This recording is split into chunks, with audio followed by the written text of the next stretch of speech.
Welcome to the I Saved You, Now Do the Dishes podcast. I'm author and speaker Carrie Severson. In each episode, I'll share stories and tips from my experience with caregiving and advocacy through my husband's cancer journey. It's been a while. Thanks for being back here with me on I Saved You, Now Do the Dishes podcast.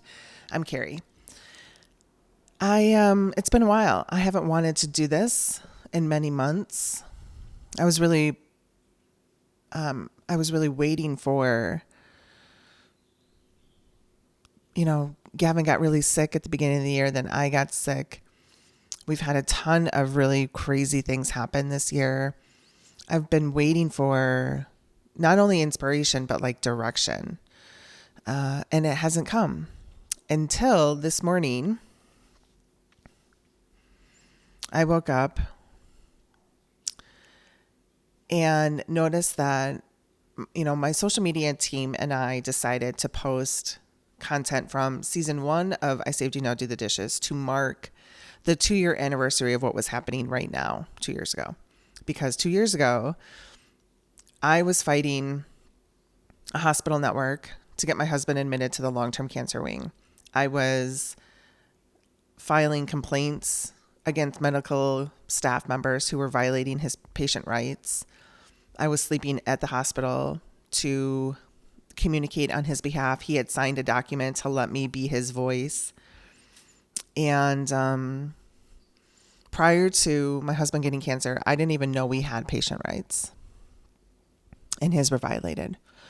And that was all happening 2 years ago. And there's a lot of healing for me that still has to happen there. It was very triggering. It was very traumatic. I didn't ever expect to have to fight the healthcare system to save my husband, which is literally why this podcast is called I Saved You, Now Do the Dishes, because when it was all said and done, it was my time to start healing. My husband's like, okay, I feel like I've been a dog on a chain. We got to get out of here. And he had a feeding tube and a pole at that point, and I was hand feeding him. Actually, he didn't even have a pole yet. He had syringes. I was hand feeding him with syringes and gabapentin in liquid form, oxy in liquid form. There were fentanyl patches. And I was like, I'm not getting in a car with you, dude. In fact, you're done with cancer treatments. I need you to start doing the dishes now. Anyway, I woke up today looking at content on my own channel. And it's crazy that, to me, these types of really controversial moments, of me sitting in a room listening to my husband be berated by medical staff and being vocal about what was going on in my mind. I was really angry. He was being berated, right? And I woke up this morning to that video having 7,000 views, and a video about how to regulate your nervous system at 253 views. And then I looked at the calendar, March 5th. That's when I'm recording this. March 5th, 2024 was a really bad day. It was the day after he had been discharged against my wishes from the long-term cancer wing. We were discharged without proper pain management. He didn't have anything. No gabapentin, no oxy, no fentanyl.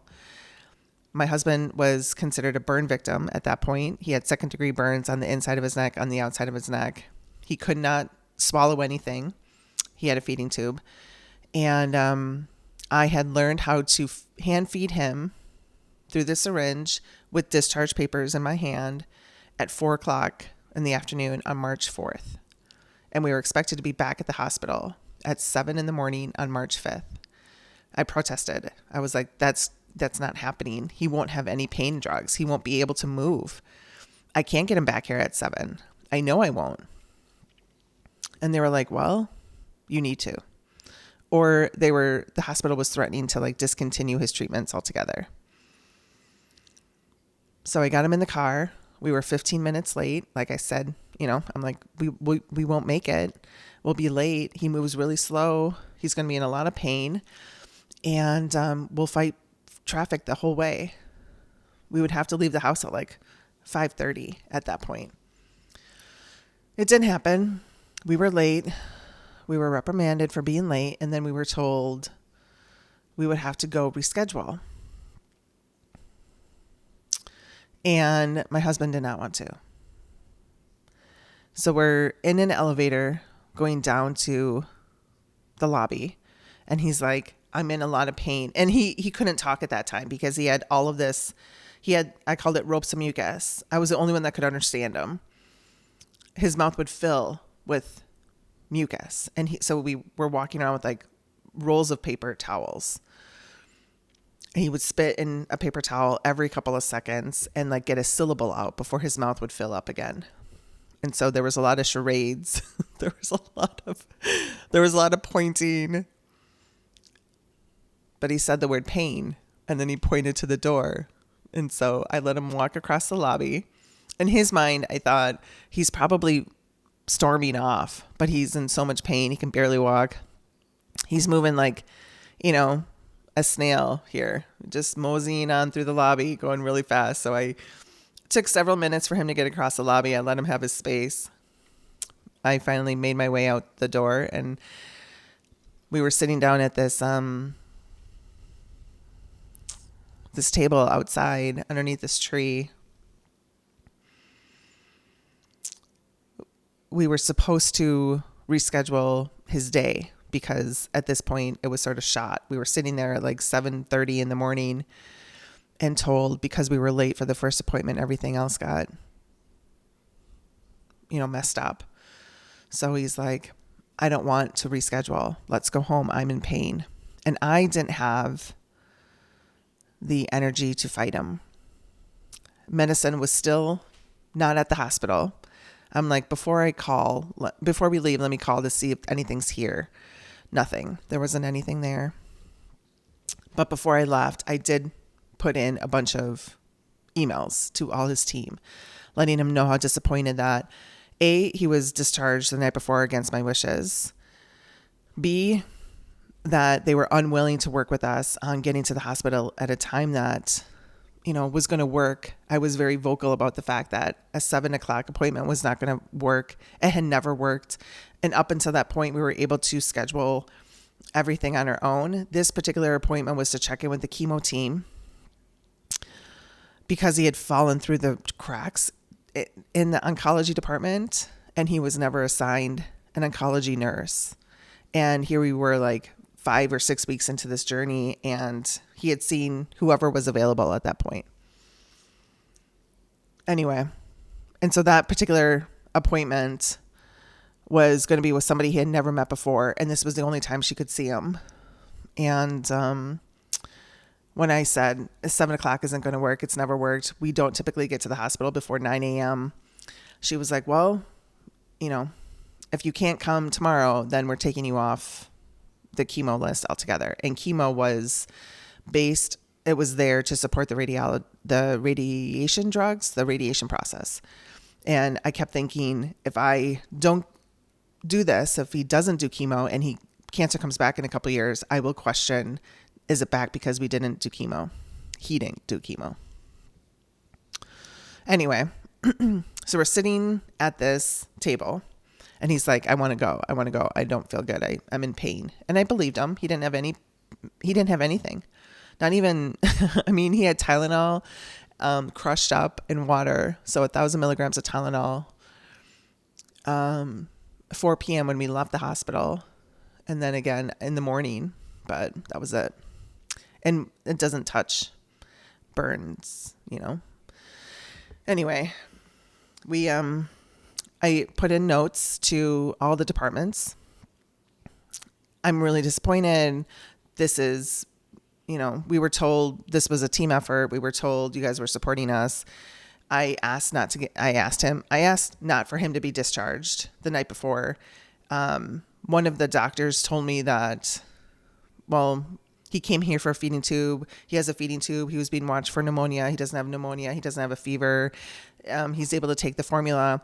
Everything you're telling us sounds like caregiving overwhelm and you need support at home. That's what I was told.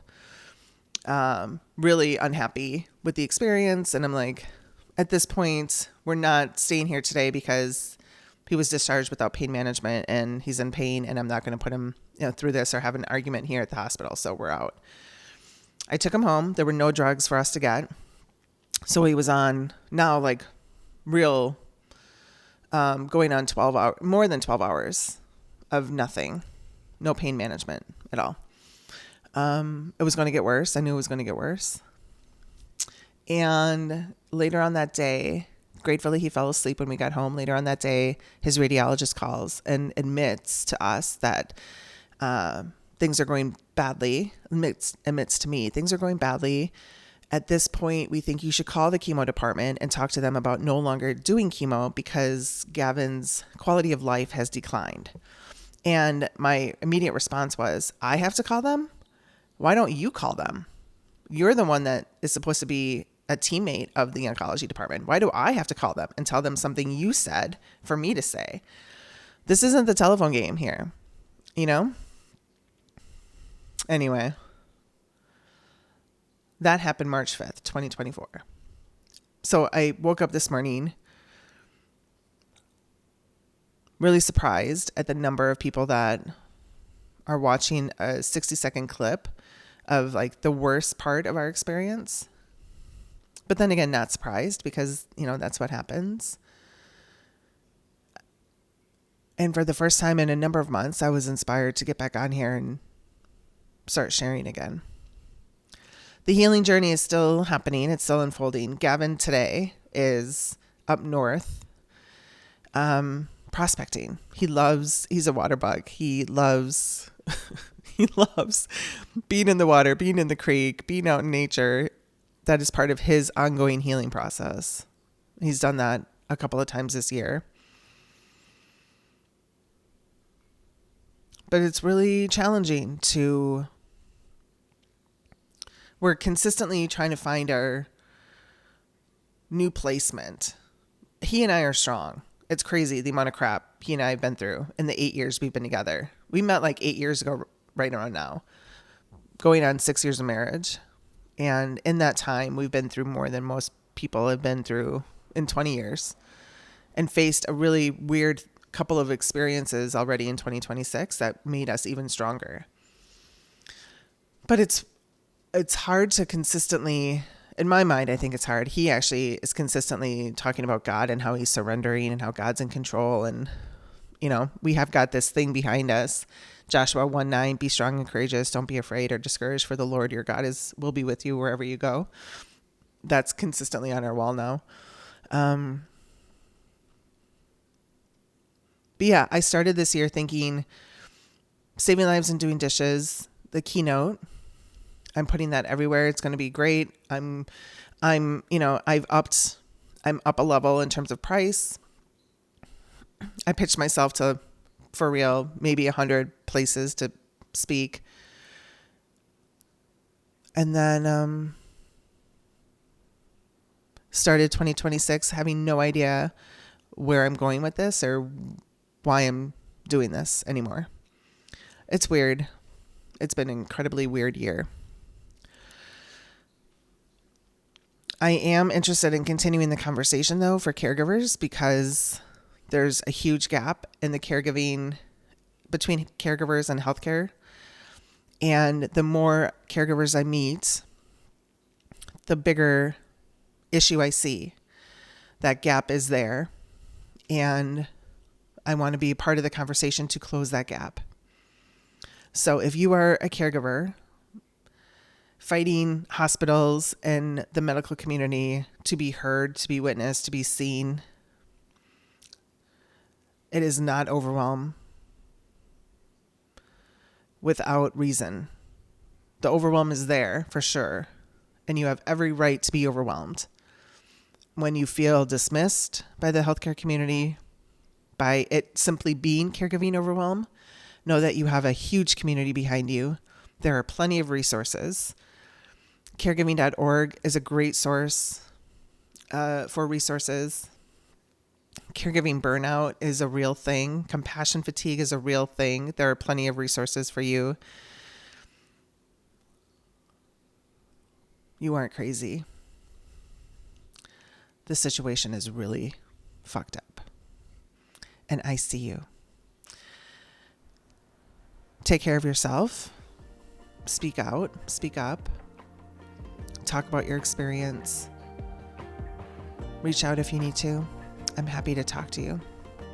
I'm sending you a lot of love. And I hope you've got someone at home to help you do the dishes. Until next time.